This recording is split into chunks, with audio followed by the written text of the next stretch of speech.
گناہ نہیں. افضل اور مسنون وقت ہے وہ زوال سے پہلے.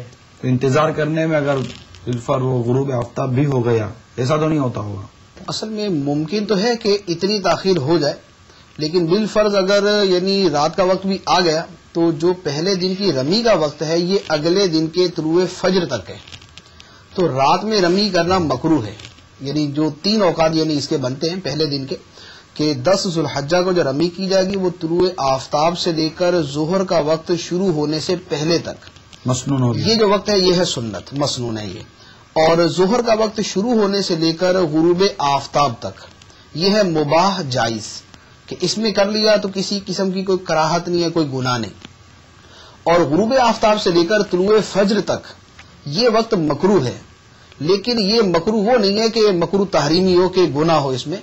تو اس لیے اگر بالفرض ایسی صورتحال دیکھیں کہ دن کے وقت مغرب تک بھی جو ہے وہ رمی کرنے کے اندر پریشانی آ سکتی ہے کہ وہاں پر جگہ جگہ جو ہے وہ اسکرینیں انہوں نے نصب کی ہوئی ہیں، تو اب ان کو دیکھ کر جو ہے وہ آدمی آگے بڑھے تو پتہ چل جاتا ہے کہ رش کتنا ہے. اب بالفرض ایسی صورت پیش ہے کہ مغرب سے پہلے کرنے میں رش کا جو ہے زبردست ریلا گزر رہا ہے، تو اب اس میں تو لازمی بات ہے کہ کوئی بھی آدمی جو ہے وہ وہاں گھسنے کی کوشش نہیں کرے گا، تو رات میں رمی کرے گا. پہلے دن ایک رش کی بنیادی وجہ یہ بھی سمجھ میں آتی ہے کہ ایک تو براہ راست جانا ہے، پھر ایک جوش ہوتا ہے عوام کے، ایسا ہوتا ہے شیطان کی دھلائی کرنی ہے. بالکل وہ بعض کو تو ایسا جذباتی انداز دیکھا ہے کہ وہ تو چپل جو ان کے ہاتھ میں ہوتا ہے ڈبے سب مطلب وہ مار رہے ہوتے ہیں. تو پہلے تو چلو وہ ایک چھوٹا سا ستون تھا تو اتنا نہیں مار پاتے تھے، اب تو بہت بڑی ایک دیوار بنا دی ہے. اچھا، اصل جو بنیادی وجہ نا پہلے دن کی رمی میں جلدی کی اور رش کی، اس کی وجہ یہ کہ رمی 11 کو بھی کرنی ہے 12 کو بھی کرنی، لیکن 11 اور 12 کی رمی کے اندر رمی کے علاوہ کوئی دوسرا کام نہیں ہے. وہاں صرف یعنی 11-12 کو صرف رمی کرنی ہے بس ختم. اور پھر 3 کے ساتھ کرنی ہے، یہاں ایک ہی کے ساتھ کرنی ہے. اور یہاں جو پہلا دن ہے تو اب پہلے دن کے اندر ایک تو یہ ہے کہ یہ لوگ مزدلفہ سے آئے، دوسرے نمبر پہ رمی کرنی، پھر رمی کے بعد انہوں نے قربانی کرنی، قربانی کے بعد حل کرنا، حل کے بعد لوگوں کا ذہن یہ ہوتا ہے کہ پہلے دن ہی طواف الزیارہ کر کے فارغ ہو جائیں. اور جنہوں نے طواف الزیارہ کے بعد سعی بھی کرنی ہے تو ان کے لیے یہ 5واں کام ہو گیا. رمل نہیں گیا تو رمل بھی کرنا پڑے گا. رمل تو وہ طواف زیارت کے اندر ہی آ گیا. اگر اس کا طواف زیارہ میں اگر رمل 8 ذوالحجہ کو وہ رمل اور صحیح کر چکا تھا اب وہ فارغ ہو گیا، لیکن بہت بڑی تعداد ہے کہ جو طواف الزیارہ کے بعد بھی صحیح کرتی ہے، بہت بڑی تعداد ہے. وہ نہیں کرتے. اب 10 ذوالحجہ کو اتنے سارے کام کرنے نا، اب وہ بالکل فرسٹ ٹائم شروع کریں گے تو وہ سارے کام مکمل ہونے ہوتے ہیں، تو اس وجہ سے جو ہے وہ زیادہ رش اور زیادہ جلدی. میں ضمناً عرض کرتا چلوں ہمارے حاجی اور حجانوں کو کہ آپ جب مینا کے لیے 8 ذوالحجہ کو روانہ ہو رہے ہیں تو اس وقت ایک نفلی طواف کی نیت سے طواف زیارہ میں جو رمل کرنا ہے اور صحیح کرنی ہے وہ کر لیجئے. یہ متمتع کے لیے کیونکہ قارن اور مفرد جو ہے ان کے لیے تو وہ پہلے ہو چکا نا ان کا، لیکن یہ متمتع کے لیے جو عموماً ایک تعداد ہے جو ہمارے ملک سے تمتع کرتی ہے.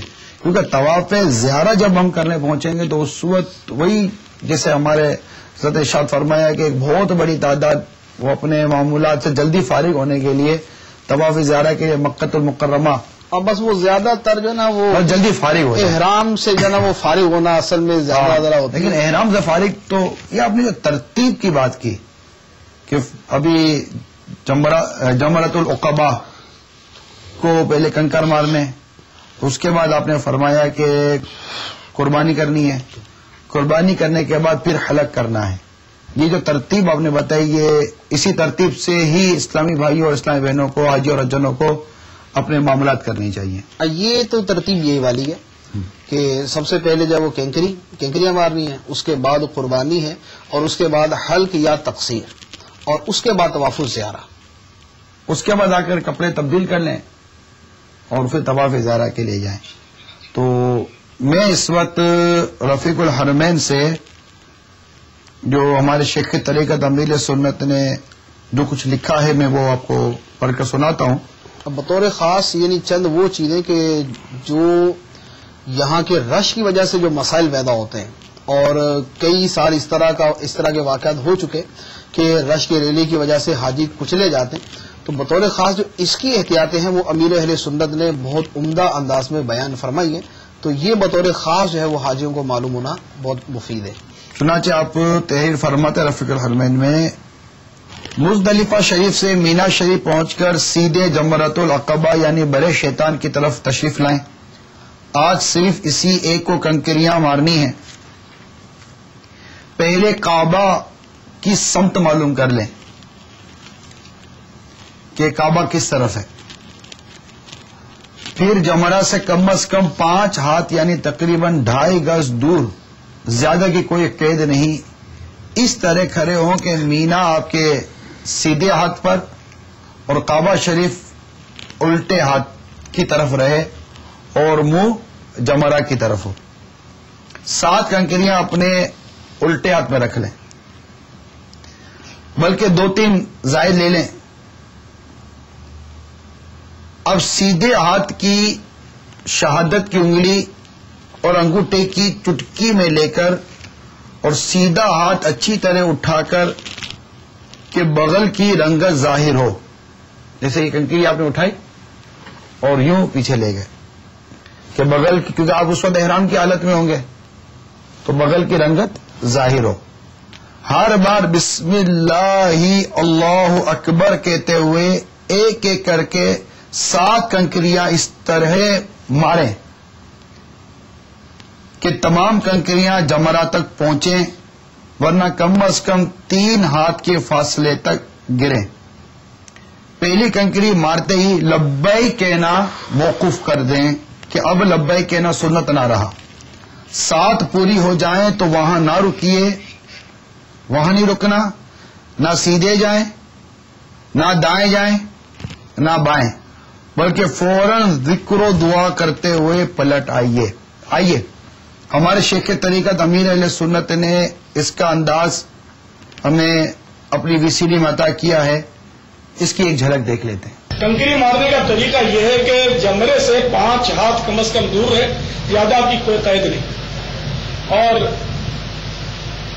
بولنگ کے انداز میں نہیں مارنی، نہ اس پر خالی پھینکنی ہے نہ اس پر ڈالنی ہے، بلکہ اس کو اس طرح مارنا ہے بسم اللہ اللہ اکبر کہہ کر ہاتھ اٹھا کر اس طرح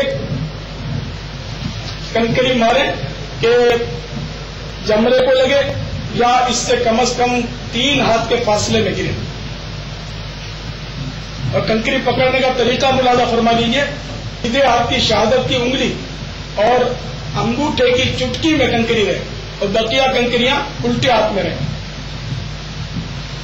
بعض لوگ ساری کنکریاں ساتھ لے لیتے ہیں اور بھیڑ میں اگر وہ تھیلی آپ کی گر گئی تو مشکل ہو جائے گا، اس لیے 7 بلکہ 8-9 کنکریاں ساتھ رکھ لیں، ایک تو مزید لے لیں ساتھ کے، تاکہ اگر کوئی کنکری ضائع ہو جائے یا اپنے ہدف تک نہ پہنچے تو وہ آپ کو ہاتھ کی کنکری کام آ جائے. دیکھیے کنکری مارنے کا درست طریقہ یہ ہے، بسم اللہ اللہ اکبر، بسم اللہ اللہ اکبر، بسم اللہ اللہ اکبر، بسم اللہ اللہ اکبر، بسم اللہ اللہ اکبر، بسم اللہ اللہ اکبر، بسم اللہ اللہ اکبر. کنکریاں مارنے کے بعد نہ آپ کو سیدھے ہاتھ پر جانا ہے، نہ الٹے ہاتھ پر جانا ہے، نہ جمرے کا رخ کرنا ہے مزید، بلکہ پیچھے کی طرف پلٹنا ہے، یعنی اباؤٹ ٹرن کرنا ہے. اور کہیں دعا کے لیے بھی رکنا نہیں، چلتے چلتے دعا کرنی ہے. دعا کی جگہ درود شریف بھی پڑھ سکتے ہیں. اللہم صل. پیارے پیارے حاجی اور حجنوں، آپ نے دیکھا امیر سنت جو پچھلے دنوں حج اور عمرے کی تربیت ہماری فرمائی تھی، اسی میں آپ نے یہ کنکریاں مارنے کا انداز بھی عطا فرمایا. یقیناً یہ انداز آپ کو بہت زیادہ سمجھ میں آ گیا ہوگا کہ بالکل ایک پریکٹیکل چیز آپ کو امیر سنت نے کر کے بتائی ہے. حضور یہ ارشاد فرمائیے کہ 7 کنکریاں مارنی ہیں، اور وہ جو لے کر گئے تھے گر گئی، اب کیا کریں؟ نیچے سے اٹھا کر مار لیں، اتنی ساری کنکریاں پڑی ہوئی ہیں نیچے. جمرے کے پاس سے اٹھانا تو یہ درست نہیں ہے کہ جمرے کے پاس وہی رہتی ہیں کنکریاں جو قبول نہیں ہوتی. قبول نہ ہونے سے کیا مراد ہے؟ قبول نہ ہونے سے ظاہراً تو یہ مراد ہے کہ ان کا رمی کرنا جو ہے وہ قبول نہ ہوا. تو لیکن یہ ہے کہ متعین طور پر تو ہم کسی کے بارے میں بھی نہیں کہہ سکتے کہ اگر اس کی جو ہے وہ کینکری رہ گئی ہے تو واقعتاً قبول نہیں ہوئی. اور دوسری بات یہ کہ غالباً یہاں مراد جو ہے نا کہ جمرہ کے پاس جو کینکری ہے تو اسے اٹھا کر نہ مارا جائے، اس سے مراد یہ ہے کہ جو رمی کی گئی تو اب وہ جو جمرہ کے پاس کینکری جا کے گری ہے، یعنی جو رمی اس کی ہو چکی ہے، وہ والی کینکری اٹھا کے نہ ماریں، تو وہاں پر اس کی تو صورت ہی نہیں ہے اس زمانے میں کہ وہاں سے کینکری تو نکال ہی نہیں سکتے. تو جو کینکری ملے گی نا وہ باہر سے ملے گی. تو وہ ہو سکتا ہے کہ کسی نے جب وہ کینکریاں مارنے کے بعد جو اس کی بقیہ بچی ہوں گی وہ اس نے رکھ دی ہوں. تو اس لیے یہ جو صورت ہے نا یہ یہاں پر نہیں پیش آتی کہ کینکری ماری ہے تو وہ اس حوض کے اندر گئی تو وہ نیچے چلی گئی. تو جو باہر ہے تو باہر تو کسی اور بھی وجہ سے ہو تو سکتا ہے. وہ اتنا بڑا مطلب دیوار بن گئی ہے اور پھر وہ گرتی اور وہ نیچے وہ اس کا وہ پرانا ستون موجود ہے کہ یہ کنکری آخر جاتے جاتے اسی تک پہنچ جاتی ہے. طریقہ کار یہ آپ ہماری اس اسکرین پہ دیکھ